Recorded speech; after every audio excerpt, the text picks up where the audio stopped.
The town of Palm Beach is without question one of the most beautiful places in the world. But something ugly is happening at the literal edge of paradise. It is an unmitigated calamity. Unmitigated calamity. I am just devastated. They build hundreds of bridges. This is an anomaly.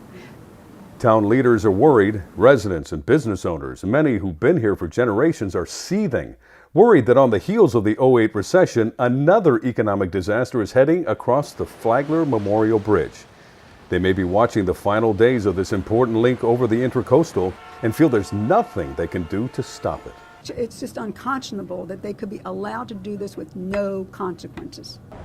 The Flagler, or North Bridge, has been a lifeline for 17,000 cars a day from the mainland, but is now, and quite suddenly, in critical condition.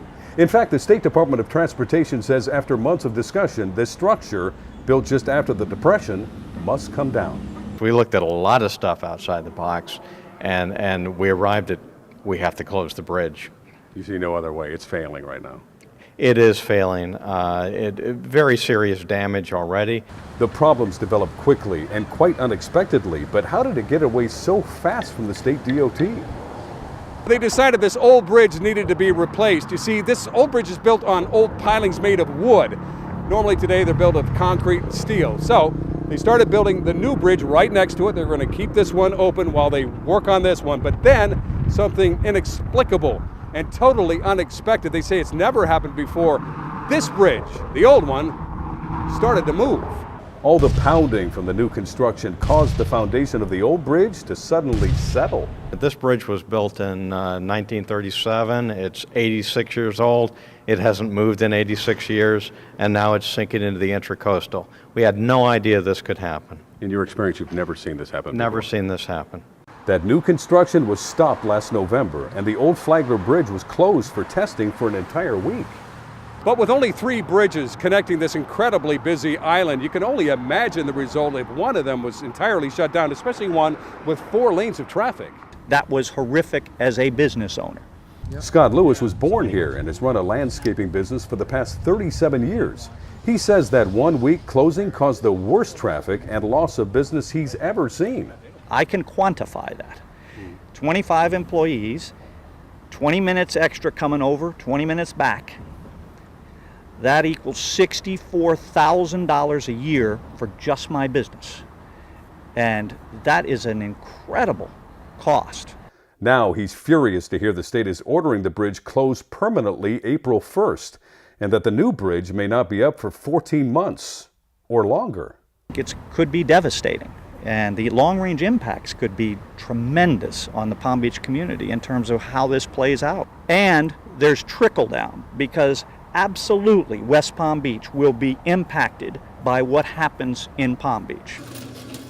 Along with the delicious Floridian juices that have kept it in business for 98 years, there are tears at the tropical fruit shop next to the old bridge. I could just get teared up there. I don't know what I'm going to do. I don't know what I'm going to do. And these people should be accountable for this. Stephanie Bajokalis says she barely made it through the recession, and if the flow of 17,000 cars a day stops outside her store? And this is like the death knell. It's a death knell for all the small businesses in this town. Not You just actually me. think you could close? Absolutely. Emotions echoed outside on the street by longtime residents like Ned Dukart. One of the beauties of Palm Beach is just the accessibility of everything and the ease of getting around, which is going to be compromised dramatically with the bridge closing. A few blocks away at the Classic Collection shop on County Road, owner Sally Kimball can only shake her head among these high-end fashions. First, she made it through the recession, then a major North End pipe replacement project, along Public's demolition. Now this. Closing of the bridge really is the third leg of the triple crown of business disasters. We're going to have a terrible problem on the island.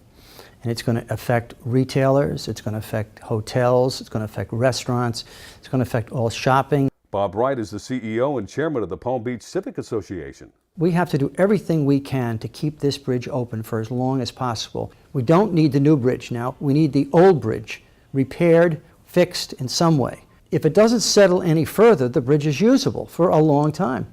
At a recent public hearing with State DOT engineers, Town Council President David Rossell worried about emergencies. What you've ignored, however, is life safety. You've totally ignored life safety issues. Most of those at this emotional meeting demanded the bridge be left open while other alternatives are considered. But project engineers say they've exhausted all ideas and are pushing to keep that April 1st closure date. Not much time for local leaders to coordinate. We need to have an executed plan that we can put together. And the resounding message we've heard across the island? Fix it. Fix it. Tell them the option is not to close the bridge and figure it out. And this is the United States, and I know that can happen. But among all the dark forecasts of traffic and economic disaster, there is a ray of light that this state has been listening to all these complaints. We're going to look at each of those individually, modify our plan, talk to the town, talk to the city, and then release our conclusions. So, could that closure date change, as so many people here on the island are suggesting? We will keep you updated every step of the way. This is Dave Barker reporting, the Palm Beach Civic Association.